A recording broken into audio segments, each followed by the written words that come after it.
Bagaimana ibu-ibu malam hari pingin buang air anaknya mengantar ke sungai. Itu tidak pernah kita tangkap karena kita tidak pernah tahu kesulitan mereka. Begitu kita mengatasi kesulitan itu rasanya bahagia.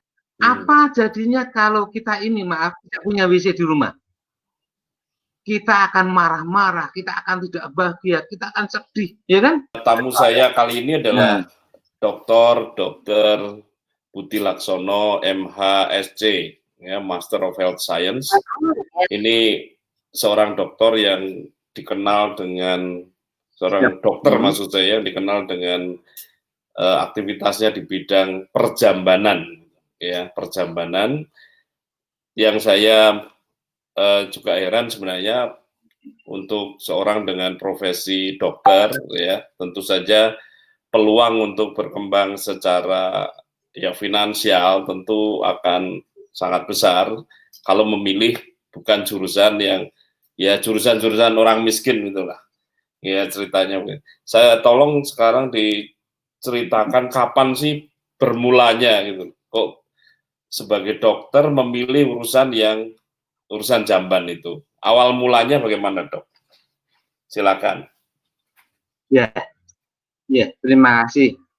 Jadi dulu kami pertama ditugaskan di daerah itu di puskesmas dan kita melihat apa yang menjadi problem kesehatan masyarakat Indonesia di puskesmas kami.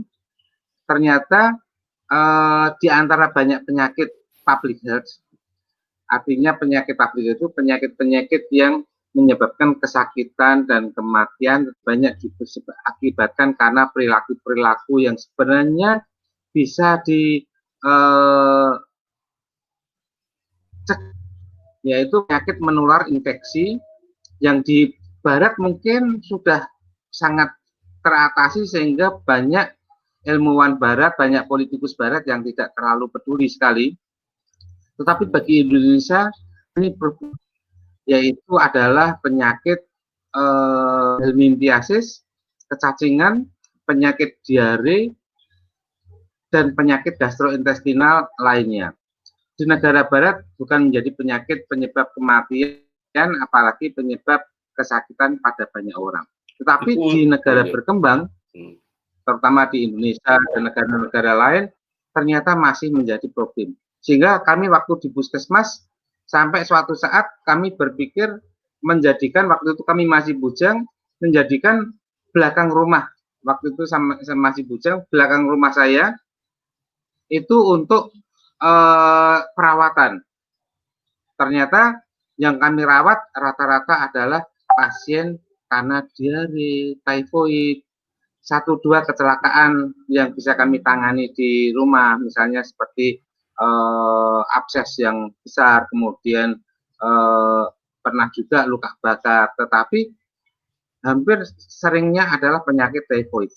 Dari situ saya melihat ini problem yang sangat signifikan, apalagi kesakitan di puskesmas saya di antara penyakit preventable disease itu adalah penyakit diare, dan mereka berulang-ulang sakit seperti itu. Setelah sakit, sakit lagi. Dan itu saya melihat ini mesti ada masalah yang menjadi penyebab di dalam lingkungan kami. Dan ternyata betul,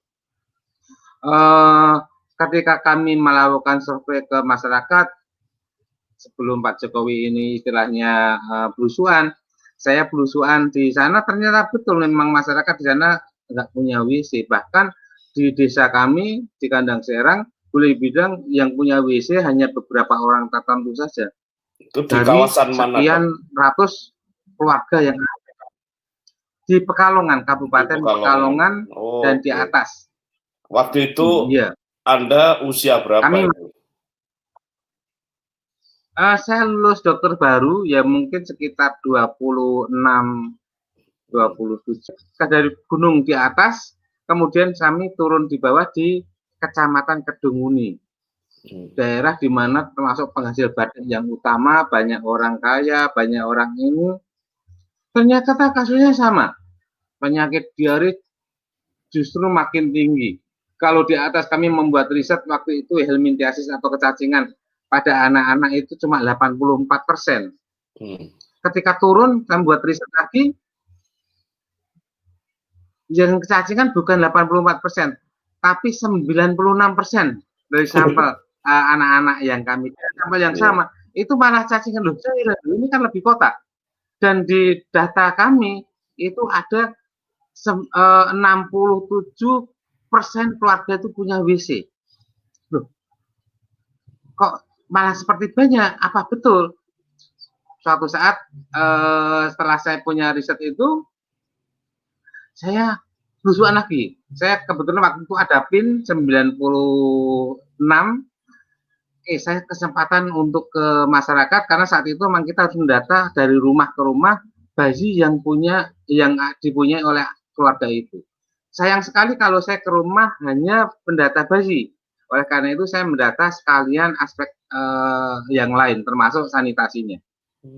Ternyata setelah kami datang ke rumah-rumah itu, yang punya WC betul bukan 67%, tetapi hanya 9%. Bayangkan. Padahal itu di kota ya. Kok seperti ini? Agak di kota. Saya tanya kepada sanitarian kami, kenapa kok ini datanya aslinya kok 9% yang punya WC tertulis di laporan puskesmas ini setiap tahun itu naik dan sampai terakhir ini 67%. Saya tanya begitu. Akhirnya Pak ini karena gini dan sebagainya. Misalnya dulu dibangun jamban umum di satu kampung. Dan kemudian setelah di satu kampung dibuat jamban, satu kampung dianggap punya jamban semuanya. Sehingga angkanya akan naik. Padahal jambannya dipakai 3 bulan sudah habis itu. Sehingga tapi di dalam data memang tidak pernah turun. Naikkan terus kan gitu kan. Akhirnya datanya naik, tapi kenyataan saat kami melakukan studi 96 itu hanya 9,1% keluarga yang punya jamban. Disitulah saya mendapat jawaban kenapa di hari ini menjadi penyebab kesakitan yang sebenarnya bisa dicegah dan itu paling tinggi penyebabnya yang masuk ke puskesmas kami. Kemudian di situ saya melihat bagaimana ignoransi terhadap sanitasi itu terjadi secara sistemik. Tidak ada orang yang peduli, bahkan maaf ya, sampai tingkat pusat Kemenkes data-data abal-abal ini menjadi data Indonesia. Pada saat yang bersamaan WHO mempunyai data di Indonesia 40% keluarga di Indonesia itu belum punya WC. Bayangkan 40% itu artinya kalau waktu itu ada 100 juta keluarga, 40 juta keluarga nggak punya WC tahun 2015. Dari situlah saya melihat ini tidak ada orang yang mau turun di sini. Tidak ada sesuatu yang di sini. Saya kebetulan melakukan itu dan kebetulan waktu saya menjadi dokter teladan Jawa Tengah itu kami punya karena tidak ada dokter yang membuat riset di dalam saingan-saingan kami. Sehingga ketika kami membuat riset, rupanya juri-juri itu tertarik sehingga kami jadi dokter teladan Jawa Tengah dan dihadiahi sekolah S2. Karena sekolahnya dibayar dapat beasiswa banyak dan mungkin lebih lumayan daripada saya harus sekolah spesialis dan sebagainya. Dan di Australia lagi kan gitu, siapa nggak seneng disekolahkan meskipun pakai uang utang kita gitu kan, tapi lumayan juga. Akhirnya saya ikut itu dan saya jadikan jamban ini sebagai tesis kami. Dan saat itu saya sudah menjawab cuma masalah jamban, tetapi masalah solusi. Saya mendapatkan 4 problem kenapa orang nggak punya jamban di seluruh Indonesia. Kemudian saya memberi solusi. Solusinya adalah namanya amphibian latrine, yaitu jamban amfibi yang murah, mudah dan cepat, sehat, yang bisa dipakai oleh orang sehingga dibuat oleh keluarga sehingga orang itu tidak punya alasan secara ekonomi dan sebagainya. Itulah jamban ini hebatnya bisa dipakai untuk daerah ada air maupun tidak ada air. Ini menjawab masalah kita di daerah karena banyak orang yang berpikir nggak punya jamban karena nggak ada airnya dan sebagainya. Dan sampai saat ini menjadi masalah kita di NTT. Dengan jamban itu kami jadikan proposal penelitian, rupanya disetujui, sehingga oleh profesor kami, Profesor Donald Stewart, namanya jangan amphibian, namanya budi amphibian latrine, sehingga itulah yang menjadikan tesis akhirnya namanya budi amphibian latrine. Banyak sekali artikel-artikel tentang balatrin di Google. Dari situlah pertama kali kami bermasalah dengan itu, dan sesuatu yang mudah diselesaikan, dan kami dengan jamban yang murah yang kami bangun di masyarakat, hampir semuanya tidak ada retensi, semuanya welcome karena memang murah dan kami memang memberi subsidi. Dan subsidinya murah. Waktu itu hanya Rp36.000. Waktu semen harganya sekitar Rp5.000.